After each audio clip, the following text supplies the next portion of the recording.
Jadi mereka tuh nggak ada anak itu yang nakal, nggak ada. Tapi mereka punya keistimewaan sendiri-sendiri. Mereka, ya kalau mereka akhirnya mengganggu, balik lagi saya berefleksi diri saya, adakah yang salah pada diri saya? Karena anak tuh nggak pernah salah menurut saya. Mereka itu punya dunianya masing-masing. Halo sahabat Rumah di Rumah, bersama saya Jenny.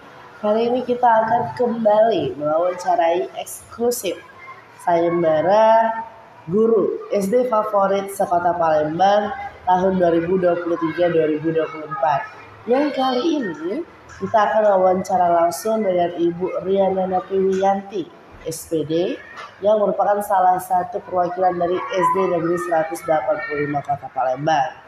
Halo Ibu. Halo, assalamualaikum. Waalaikumsalam warahmatullahi wabarakatuh. Bagaimana Bu kabarnya hari ini Bu? Baik, alhamdulillah. Sehat Bu ya? Sehat, Hari ini alhamdulillah. belajar Ibu? Hari ini kebenaran di sekolah kita ini lagi ada pesantren Ramadan. Jadi ya tadi udah barusan saja pembukaan tadi baru selesai.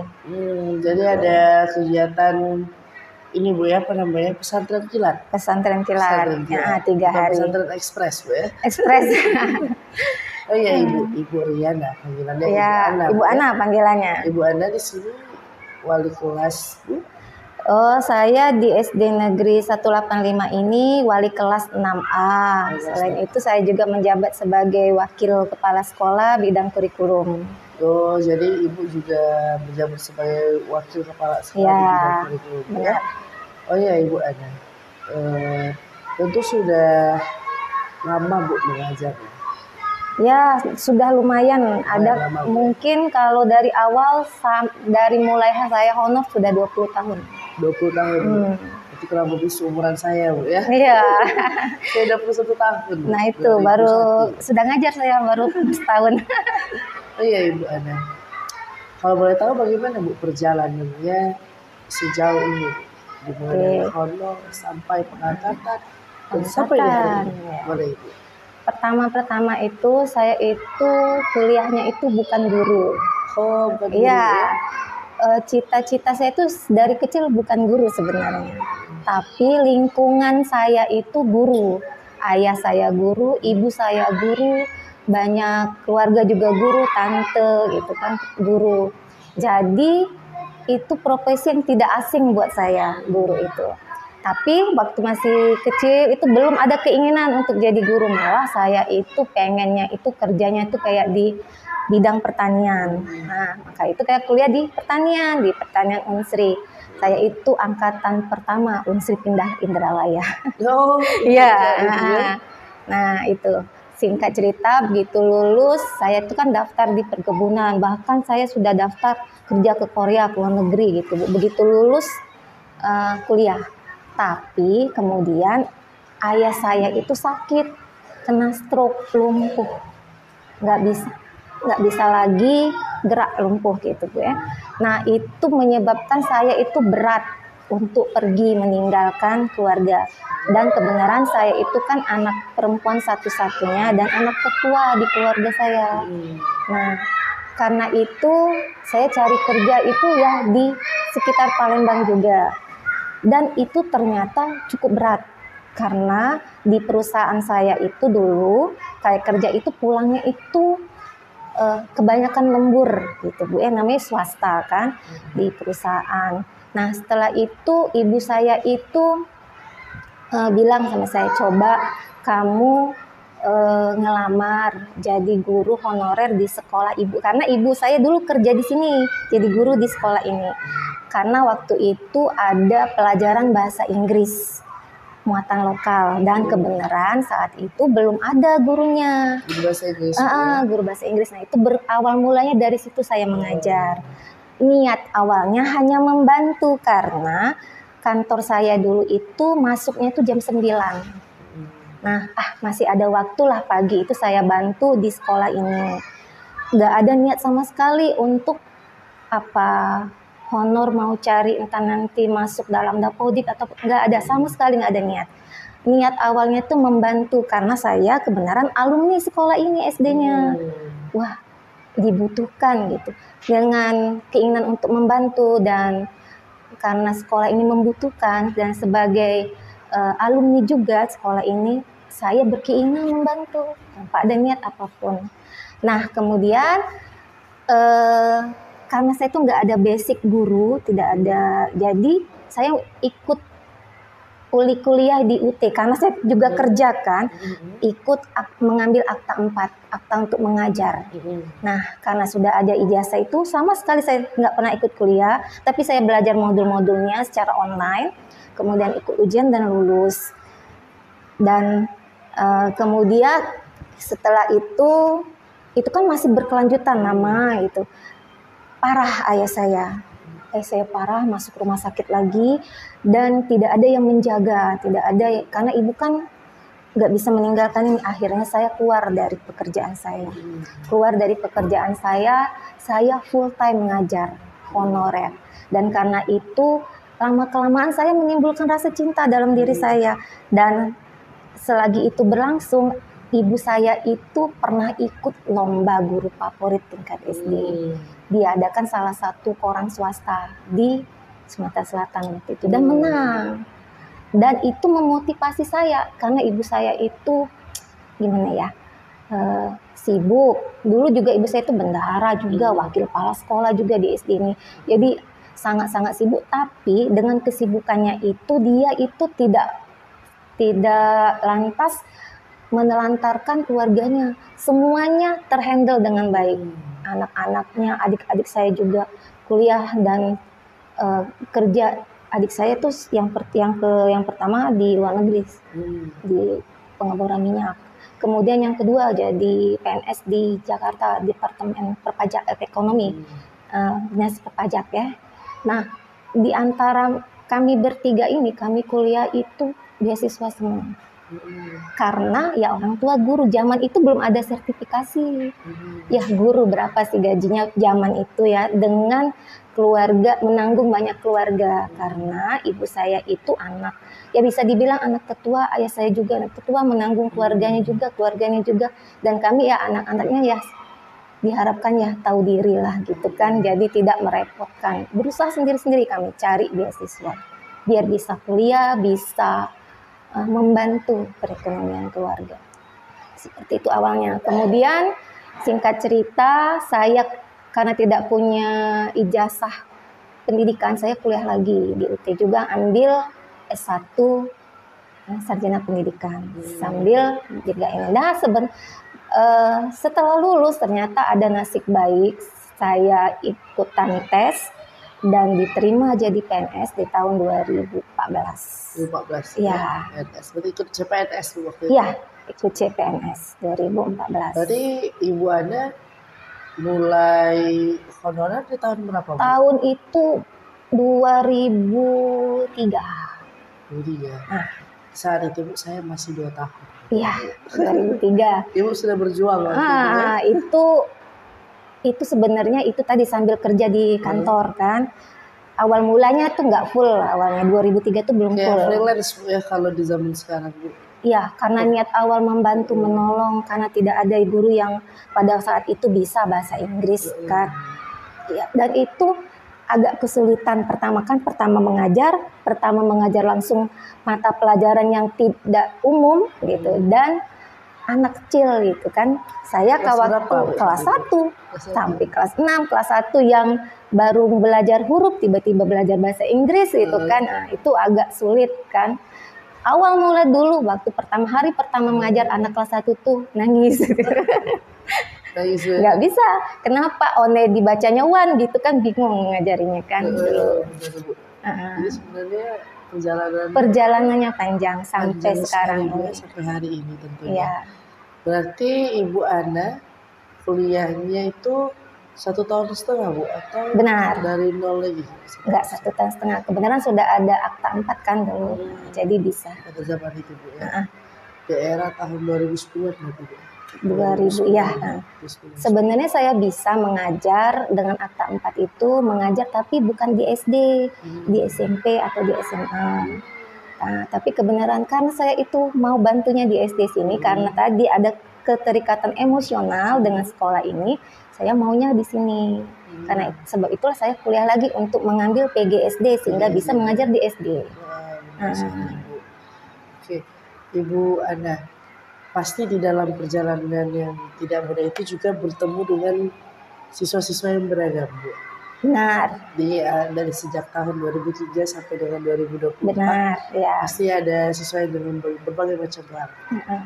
Bagaimana seorang Ibu Ana menanggapi hal tersebut, Bu? Dengan berbagai macam karakter yang awalnya tidak ada basic mengajar, Tidak ada basic kemudian mau mengajar. tidak mau harus memahami karakter anak yang berbeda-beda. Bagaimana Ibu Ana? Ya, pertama kesulitan. Seiring berjalannya waktu, saya itu menemukan metode yang cocok untuk anak-anak tertentu. Anak yang ini bagusnya pakai cara ini, yang ini seperti ini, gitu. Dengan karakter mereka yang macam-macam itu.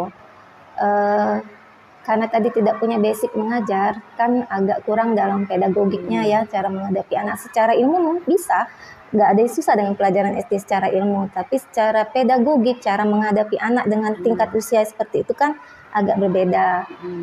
Terus terang waktu saya mengajar, praktek mengajar itu bukan di SD kan, di SMP, di SMA praktek mengajarnya. Nah, waktu di PGSD baru SD itu. Nah, di kuliah itulah saya tahu cara-caranya dan dipraktekkan. Ya, seperti itu caranya. Benar, agak kesulitan. Dan anak itu sebenarnya harus kita hadapi dengan ketulusan. Kalau tidak tulus, ya masa bodoh gitu kan. Yang penting ngajar, terima atau tidak terima, terserah gitu kan. Nah, tapi kita punya tanggung jawab moral kepada anak demi masa depannya. Apalagi sebenarnya profesi guru itu kalau tujuan kita kerja itu uang, bukan profesi guru yang harus kita ambil, tidak. Terus terang saja, kalau waktu saya kerja di kantor itu berapa kali lipat gajinya dari saya jadi guru. Bahkan waktu saya sudah jadi PNS dan dapat sertifikasi sekarang masih jauh itu dibanding waktu kayak kerja di kantor. Nah, tapi itu tadi karena keikhlasan. Secara logika tuh nggak mungkin, ngapain kamu ngurusin anak orang, kenal enggak, sampai kepikiran, di rumah juga sampai diingat nih gimana caranya, kepikiran gimana metodenya gitu kan, kalau kita nggak punya ketulusan. Nah itu. Jadi sebenarnya kalau untuk menghadapi karakter anak tuh menyelami anak tersebut. Menyelaminya, latar belakangnya, terus kondisi hidupnya seperti apa, mengapa dia bisa seperti itu, gitu. Benar sekali. Baik, sahabat Rumah di Rumah, salah satu tips dari Ibu Ana adalah menyelami anak ketika kita ingin mendidik anak tersebut dengan baik tentunya, Ibu, ya. Dan tulus ya. Ketulusan juga ya. Ikhlas, tulus. Ikhlas dan fokus sama anak-anak. Fokus, tulus ya. Berusaha mencari jalan terbaik dari masalah yang ada. Benar sekali, Ibu. Baik, Bu, pasti sahabat Rumah di Rumah juga penasaran, Bu, mengenai bagaimana cara Ibu mengatasi anak-anak yang mungkin karakternya itu, Bu, ada yang suka ganggu, Bu. Misalnya anak-anak di kelas itu kan beragam, Bu, ya, seperti kita sebutkan sebelumnya. Tapi saking beragamnya, pasti ada beberapa anak yang mengganggu temannya, Bu. Sehingga temannya itu tidak suka, akhirnya kelas sendiri tidak kondusif, akhirnya ribut mungkin, Bu. Sehingga pelajaran agak terjeda dengan keadaan tersebut. Bagaimana, Bu, Ibu Ana menghadapi hal tersebut? Menciptakan rasa tanggung jawab terhadap anak untuk tidak ribut di kelas, dan juga tapi anak-anak tuh nggak takut dengan Ibu Ana, jadi kayak tetap merasa ini nih Ibu Ana juga yang jadi harus nurut. Nah, gitu. Gimana Ibu? Pasti ada tips kan, Bu? Pertama, ya anak itu karakternya berbeda. Karena itu di kelas juga saya menerapkan pembelajaran itu yang berbeda, berdiferensiasi. Anak yang suka bicara, saya berikan materi yang menuntut mereka itu nantinya bicara, presentasi ke depan. Jadi mereka itu menjelaskan dengan bicara di depan. Nah, gitu. Anak yang diam tapi dia audio visualnya jalan, saya terapkan pembelajaran yang pakai video, gambar, dan mereka nantinya mengumpulkan tugasnya itu digambar atau dibikinkan videonya. Anak yang sukanya jalan-jalan, kinestetik nih, jalan-jalan, saya berikan mereka itu praktek, pembelajaran yang praktek gitu. Jadi mereka tuh di kelompoknya itu bikin ini praktek. Jadi mereka asik tapi dengan materi yang sama. Nanti mereka yang suka kinestetik ini mempraktekkan di depan itu dengan bawa nih, ini hasilnya. Nah, ini dia jelaskan seperti itu, Bu. Dengan hasil kerjanya tadi. Seperti itu. Jadi mereka itu nggak ada anak itu yang nakal, nggak ada. Tapi mereka punya keistimewaan sendiri-sendiri. Mereka, ya kalau mereka akhirnya mengganggu, balik lagi saya berefleksi diri saya, adakah yang salah pada diri saya? Karena anak tuh nggak pernah salah. Menurut saya, mereka itu punya dunianya masing-masing gitu. Jadi Bu, kitalah yang menjadi anak-anak yang jadi penyambungnya gitu. Kita yang penguasaan terhadap anak itu ada pada gurunya. Ada pada guru, tergantung kita mengatasinya seperti apa. Benar sekali, Bu. Baik, sahabat rumah di rumah, bisa kita ambil kesimpulan ya dari Ibu Ana, kalau kita perlu mendiferensiasi dengan anak-anak. Berdiferensiasi dalam pembelajaran, terapkan. Menerapkan anak-anak itu sesuai dengan bakatnya, Bu. Ya, dan karakter mereka.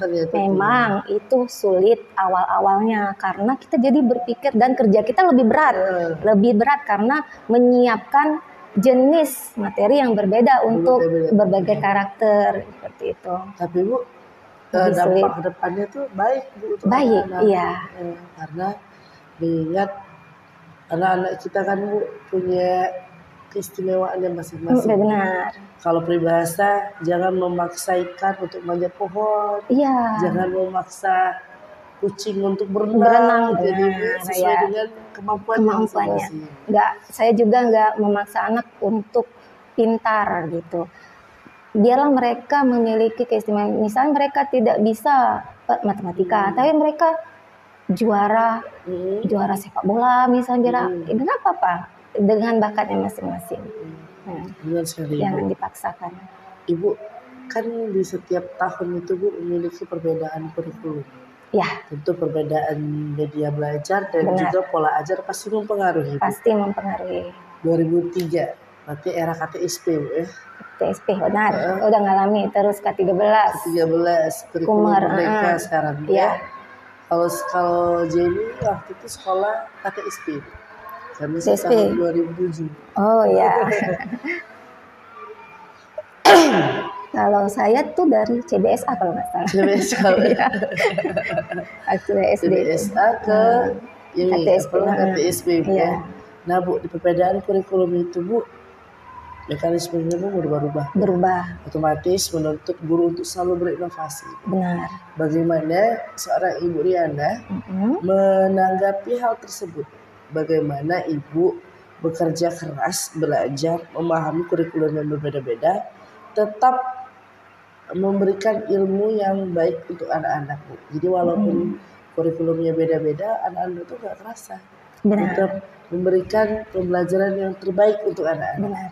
Bagaimana Bu kiat-kiatnya, prosesnya, cara tips and tricksnya gimana Ibu? Tidak satu-satunya jalan terus belajar. Tidak ada cara lain. Nah, kebetulan saya juga di bidang kurikulum di sekolah ini. Jadi saya yang menyusun kurikulumnya ini. Setiap kurikulum itu sebenarnya bagus ya. Tapi setiap perubahan itu yang menuntut kita belajar lagi. Karena kan tidak harus belajar lagi. Satu-satunya jalan ya seperti itu. Agar kita paham. Setelah kita paham baru bisa menerapkan ke anak. Bagaimana kita bisa menerapkan kalau kita sendiri tidak paham kan? Caranya seperti apa, ini seperti apa gitu kan? Harus paham dulu, mengerti, kemudian baru bisa dipraktekkan ke anak. Dan pusat segala pembelajaran itu anak. Jadi jangan sekali berpusat ke kita. Jadi anak tuh harus memperhatikan kita ini harus ke kita pusatnya, tapi mereka yang jadi pusatnya. Harus berpusat ke mereka, ke siswa. Jadi pertama sekali yaitu tadi belajar tentunya, belajar Bu, ya. terus. Karena guru pun juga membutuhkan guru, Bu. Betul, tidak Bedanya- ada berhenti belajar, tuntutlah ilmu sampai ke negeri Cina. Berarti guru tetap membutuhkan guru, tapi gurunya berbagai macam tentunya, Ya. ya, seorang guru itu. Guru bukan hanya berwujud sosok yang ngajar depan, bisa juga dari internet. Terus ada sekarang platform Merdeka Mengajar, belajar banyak topik-topik yang bisa kita pelajari setiap hari. Setiap hari itu ada minimal 15 menit baca di situ. Kalau saya dan insya Allah sih guru-guru di sekolah ini seperti itu. Bu, penerapan IT udah diterapkan, Bu? Sudah. Jadi seperti apa, Bu, penerapannya, Bu? IT-nya nih yang dimaksud IT seperti apa ya? Baik itu penggunaan media online, baik itu penggunaan barang-barang elektronik seperti proyektor dan lain-lain. Udah ada, Bu? Ya, kami ya minimal seminggu bisa 2-3 kali lah pakai proyektor itu, pakai di setiap kelas, setiap tingkat. Terus di multi itu banyak Chromebook kayak laptop itu lebih dari 30-an yang bisa dipakai guru kalau tidak punya laptop sendiri. Terus kami juga melaksanakan aksi nyata yang kami upload di platform itu. Semua guru rata-rata di sekolah ini sudah mengirimkan 3 atau 4 aksi nyatanya. Dan banyak lagi yang kami masukkan ke platform itu, berupa tulisan dan lain-lain. Jadi, Bu, mau tidak mau kita udah Belajar harus bergerak, Bu, ya. Benar. Zaman yang Tidak bisa dielakkan lagi tuntutan zaman seperti itu. Zaman yang luar biasa, Bergerak dengan cepat. guru senior pun harus belajar. Iya, dan kami membantu kalau guru senior, dan saya juga termasuk yang senior kan. Guru senior termasuk. Iya. Kalau sudah 40-an itu senior. Pak Putu udah ada senior, Bu. Iya. Udah lebih dari 20 tahun itu udah senior itu. Iya, Bu. Pasti di setiap perjalanan itu ada momen, Bu. Ya. Momen, ada kenangan yang sangat indah. Tentunya sahabat rumah di rumah juga penasaran bagaimana kenangan dan momen Ibu Riana yang paling mengesankan dan tidak terlupakan antara seorang guru dan murid, Bu. Oke. Pasti ada momen yang Wah, banyak sekali. Apa itu, Bu? Banyak. Yang pertama dia, karena saya itu ngajar di kelas 6, momen yang paling bikin saya terharu itu momen kelulusan dan perpisahan anak-anak itu. Nah, itu mengharukan. Ya, dengan segala kenangan-kenangan mereka, apalagi ya ada kan siswa itu yang meninggalkan kesan mendalam kan dengan sebagai guru kan. Nah, saat perpisahan itu, momen itu seperti kilas balik gitu, ingat. Nah, itu berkesan bagi saya. Apalagi yang siswanya itu waktu momen-momen memberikan hadiah, bukan berbentuk barang atau yang bernilai uang materi ya, kayak puisi atau Bu, aku tiba-tiba pagi-pagi, Bu, aku coba-coba masak, Bu, cobain Bu ya gitu. Nah, itu perhatian-perhatian seperti itu berkesan bagi saya. Ya. Jadi yang pertama itu keberhasilan seorang guru mendidik anak yang akhirnya tamat SD juga, Bu, ya. Ya, akhirnya tamat SMP, Bu, ya. Ya, setidaknya kita tidak ada rasa penyesalan karena sudah meninggal, memberikan fondasi bagi mereka. Gitu. Benar sekali, Ibu. Lalu yang selanjutnya adalah ketika anak-anak belajar apa gitu dan misalnya belajar masak seperti tadi, minta Ibu koreksi. Iya, Bu, koreksi rasa, Bu. Bu katanya, untuk Ibu apa nih amplop gitu, dibuka puisi. Aduh, alay banget sih. Terus gak lama nanti ada juga kasih surat. Ya ampun nak, gitu kan. Tapi Bu, Bikin surat. daripada ngirim surat puisi ke Iya, orang zaman lain, gini kan, ya, Bu, zaman ini kan masih surat-suratan. lebih baik jatuh cinta dengan guru sendiri. Iya. Kan seperti Ya itu. ampun, Kan itu kan. anak-anak di era PIKAS namanya masa-masa pubertas. Masa puber ya. Daripada Masih ngirim, K-pop tiba-tiba. Ibu suka nggak Bu sama NCT? Bu mau nggak Bu saya kasih fotonya ini? Ya ampun. jadi mau tidak mau jadi mengikuti, jadi teman. Mengikut ya, dan lagi karena saya mengajar di kelas atas jadi ya harus update pengetahuan kayak pop-pop Akhirnya gitu. jadi tahu juga NCT, Jadi BTS. benar, BTS. Jadi mau nggak mau ngikuti anak-anak yang K-popers. Kadang nonton K-pop drama gitu kan. Eh, Karena ada sibuk, Bu, ternyata si ini, ya ampun. Jadi Bu menggosipin orang-orang Korea, Bu. Ya benar, Anak-anak ada gitu. anak-anak yang seperti itu. Benar sekali. Ikuti zaman aja. Jadi Ibu pasti Bu, tadi kita sudah banyak sekali bahas soal Ibu, anak-anak, momen-momen yang indah Bu ya. Momen-momen indah. Nanti Bu saat udah mau pensiun Bu, pastikan kita akan ada endingnya Bu ya. Benar. Ada nggak Bu sebelum pensiun, ini aja dulu deh Bu, jenjang karir dulu deh Bu. Selanjutnya Bu, cita-cita Ibu tuh pengen gimana Bu? Apakah Saya pengen jadi kepala sekolah mungkin, pengawas mungkin gitu Bu? Ada nggak Bu? Nggak, Bu, ya? Saya nggak ada kepikiran jadi kepala sekolah atau jadi pengawas atau jenjang yang lain. Saya hanya ingin jadi guru. Jadi guru. Jadi guru karena Menikmati cita hidup. ya, karena inspirasi saya itu ibu saya. Ibu saya juga tidak ada keinginan seperti itu karena yang dalam jiwa saya itu memang ngajar. Kalau jadi kepala sekolah gimana saya mau ngajar kan gitu. Ya, dia fokusnya tentu ke seluruhan Bu, tidak lagi mengajar tentunya Bu ya. Kalau ini Bu, setelah pensiun Bu, pengen apa Bu kira-kira Bu? Cita-citanya dulu deh Bu, pengen apa gitu? Ya, saya mungkin di rumah saja. Pengen menikmati hari tua Bu Menikmati ya. hari tua ya. Belum ada kepikiran mau Belum ada apa. Bu ya kepikiran mau ngapain, ngapain Bu ya. Jadi Belum. lebih ke sudah mengajar, pengen Ntar ini aja ya.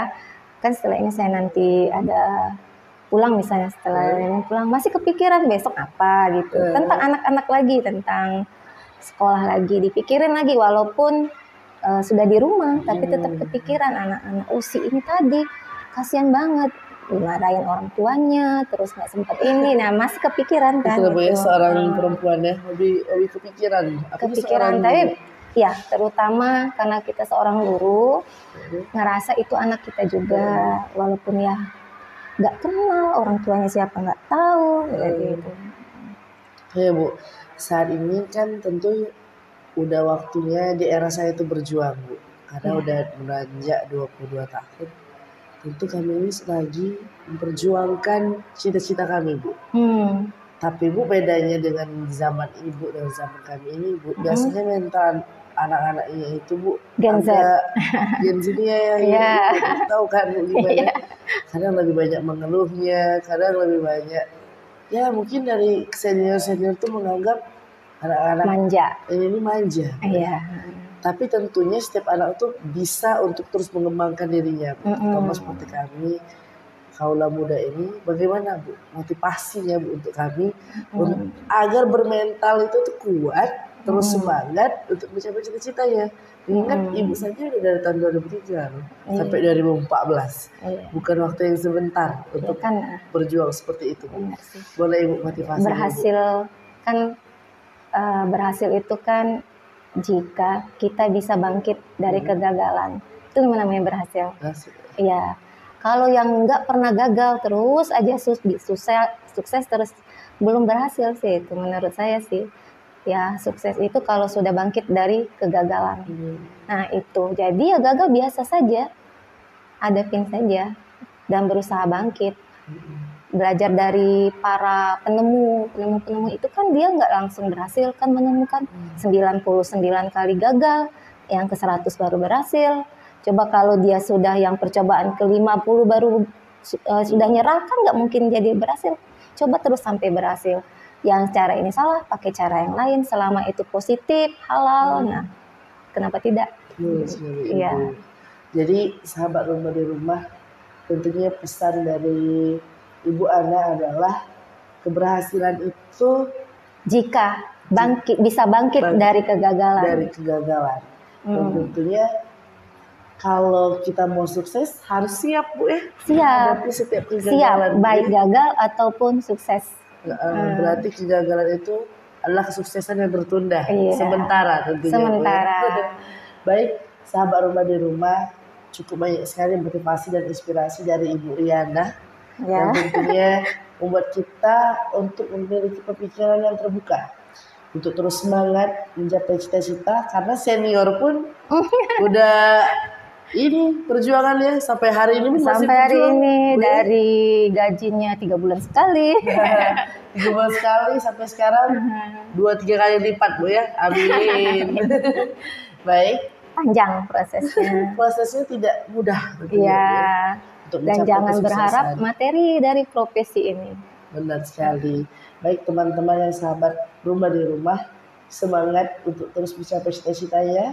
Dan tentu kita doakan juga semoga Ibu Riana selalu sehat. Amin. Menjadi Itu yang guru yang terpenting. terbaik tentunya Ya. untuk anak-anak Bu ya. Amin, amin. Dan cita-cita selanjutnya, apapun cita-citanya semoga tercapai Ibu. Amin, amin. Terima kasih. Sahabat rumah di rumah, jangan lupa like, share, and subscribe tentunya video Ibu Riana Ya. sebagai salah satu dukungan kita untuk menjadikan Ibu Riana lolos pada penganugerahan sayembara Guru SD Favorit se-Kota Palembang 2023-2024. Baik, sahabat rumah di rumah, saya Jenny dan Ibu Riana, kami pamit undur diri. Salam rumah.